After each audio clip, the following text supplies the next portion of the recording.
Hey there guys, this is Nintendo Death Machine here, bringing you another episode of Let's Play The Legend of Zelda Majora's Mask. This is part 12, and we're going to go ahead and rescue this monkey, because we finally made it out to the other side of the monkey cage. Oh, how did you get here? I used magic! Shh! If they see you, they'll capture you. What, my brothers asked for your help? I'm terribly sorry. Just try to cut my rope, we'll talk after that. Right, so you can try and cut his rope till Kingdom Come, and you won't even be able to do anything, because apparently our sword isn't strong enough to actually cut this thing. What are you doing? Quick, cut the rope. Just slash at it and it'll say, no good after all. Wait, you don't happen to have something that can make a lot of noise like a loud instrument with sound that carries a long way? If you have one, show it to me. Now if you get your ocarina out, he says something funny. That tiny thing will never do. Its sound won't carry far enough. Don't you have something else? So obviously the only instrument that we have besides the ocarina is the Deku pipes. And we use this and he is satisfied. Oh, you have them, you do, just like the Princess Deku pipes. Those will work great. By the way, who are you?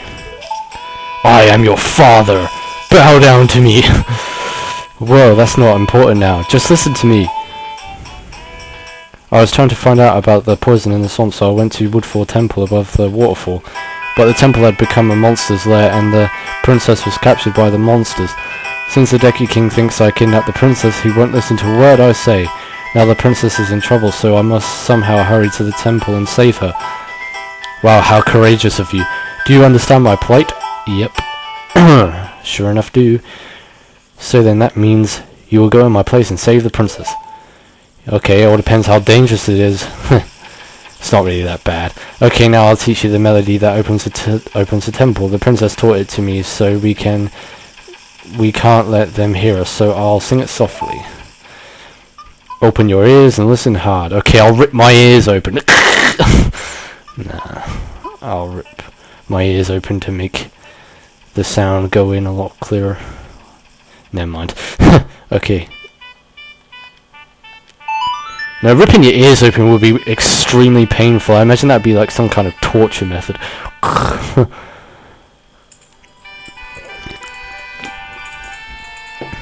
I know people used to cut people's ears off in the war, but I don't think they used to actually get something inside the ear hole and just rip it open like that.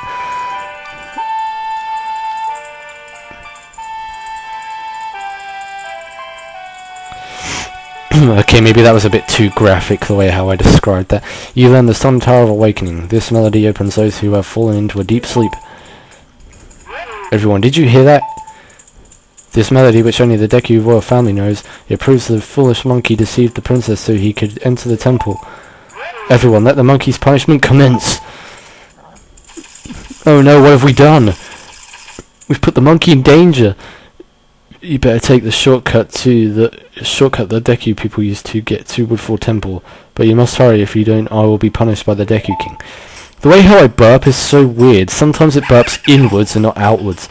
It's weird, I don't know why that does that. I think it's because I haven't drunk enough soda to actually make the powerful burp. Like, you know, you have to drink a bunch of soda to actually make the burp come out a lot more effectively. But anyway. Let's go through this little cave because this is the next area we have to go. And basically what this area takes you to is to the outside of the Deku Palace, but on these flower-like platforms. And these enemies can be a real pain in the butt, especially if you're flying in the air and they attack you, because they can attack you in airborne mode, like when you're flying. And that can be a pain because they can knock you all the way down there and you can't get all the way, because the only way back up is obviously to go in through Deku Palace and go through that cave again. So that's the only way you're going to get round. But the best way to kill these things is just to wait for them to come over and just launch in the air like that, and that just kills them in one swipe. So it makes things a lot more easier for you and a lot more easier for us, so we can actually get all the way to the other side of this area in one piece. And no rage factor this. Yeah, no rage. We want the least amount of rage as possible. Oh god, it's you again. Hoot. This is a rare sight. You are a fairy child, correct? What business might you have in this poison swamp? Why does everyone keep saying I'm a fairy? Like, whenever you say I'm a fairy, I always imagine something from, like, Disney cartoons. If you dare not venture further, I shall pass no judgment. It is better than that you hurry back to town. This swamp you are in has lost its guardian deity, but it was destined to fade away anyway. Hoo hoot!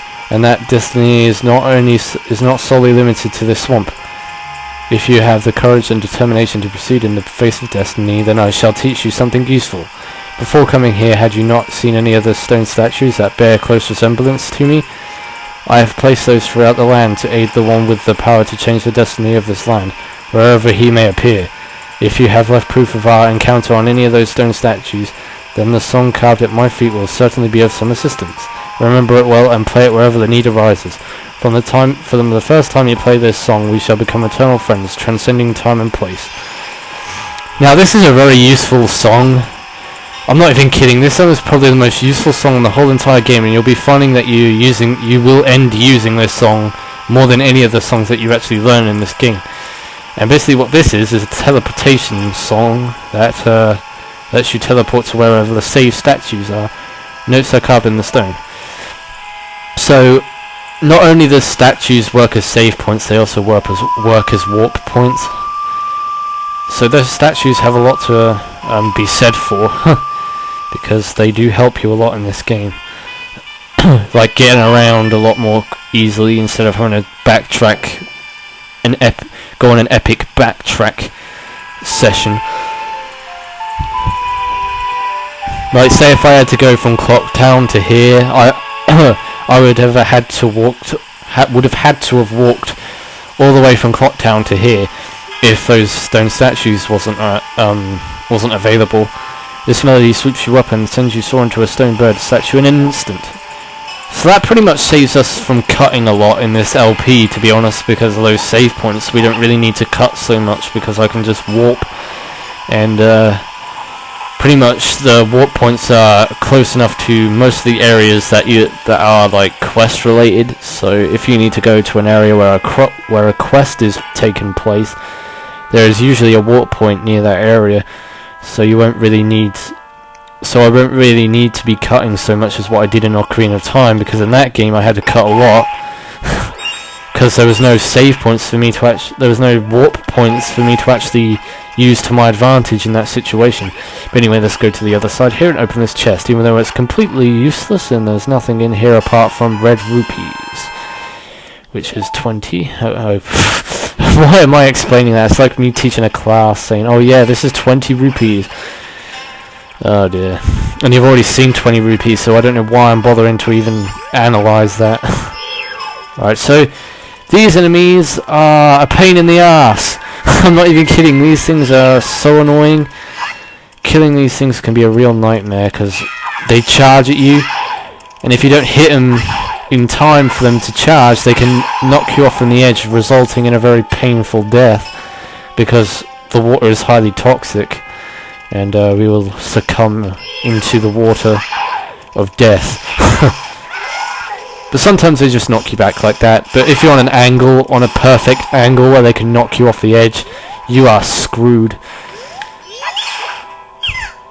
Unless, of course, you find a lily pad and you can put on the Deku Mask and bounce onto the lily pad in time before it sinks.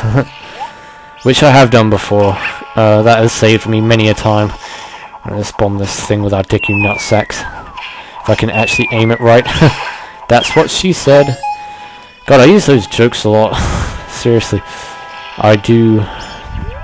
Right. Use your Bubble Blast. Oh man, you counterattacked me. That's unfair. You had like the perfect aim. Oh, I'm not gonna say it. I'm not gonna say it. I was about to say it. Isn't this a Deku Scrub mark? I wonder if they worshipped here. Worshipped to the Deku god. I wonder who that could be. He must be living in this lake, because it's a very big lake, and those wooden structures look oddly suspicious.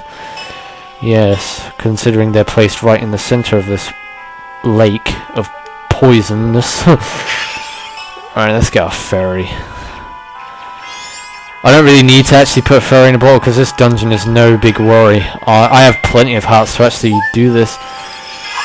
And considering you get a fair amount of health in there, so it's not really that bad compared to all the other dungeons that you face, like I said in the last episode. And there's no point in me getting that chest over there because all I know is that there's rupees in there, and there isn't much rupees in there either, so... And besides, I've already got 999. I was about to say I got 999 rupees, and I played that 3 times. I think. If you up, right, up, left, 3 times, I think.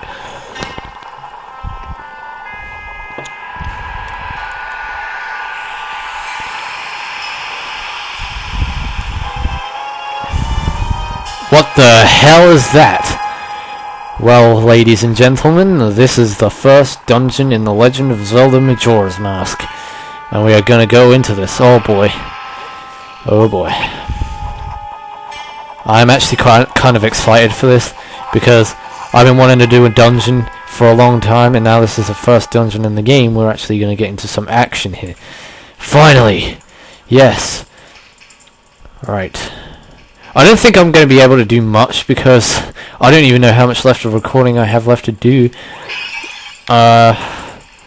Because I have a lot of stories associated with this dungeon, but I can't really explain that because it'll take me a long time to explain, and I don't really have that much time to explain about that at this moment in time because I don't have that much time left to record. Considering we did all that crap, you know, getting to the dungeon along the way and outside Deku Palace and listening to that stupid owl. But yeah, this is the map system. You can actually see how many falls there are before you get the dungeon map, which is a feature that wasn't used in The Legend of Zelda Ocarina of Time.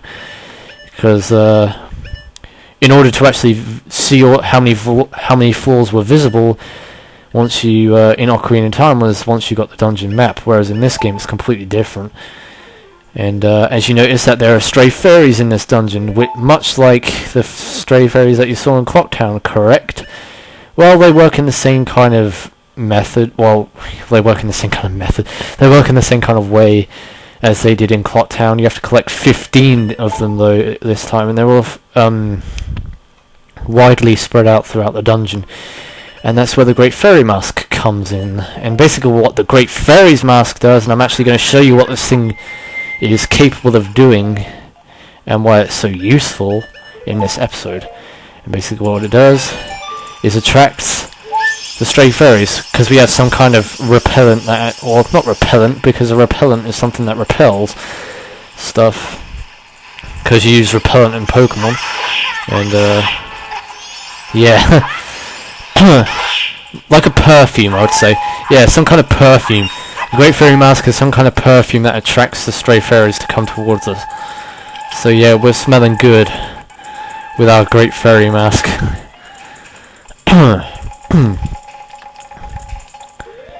And the good thing is, that in this dungeon, those stray fairies aren't widely spread out. I know I said that they are widely spread out throughout the dungeons, but that comes more or less in the second dungeon. Now those stray fairies are really widely spread out. They're not close to each other at all. No sir. But the ones that are the most pain in the ass to actually find in dungeons is the ones in Great Bay Temple, which is a later dungeon in the game, but I'm not going to say which dungeon it is. But yeah, as you can imagine, it's a water temple, but it's not as bad as the water temple in Ocarina of Time. In fact, it's much more funner than what it is in Ocarina of Time.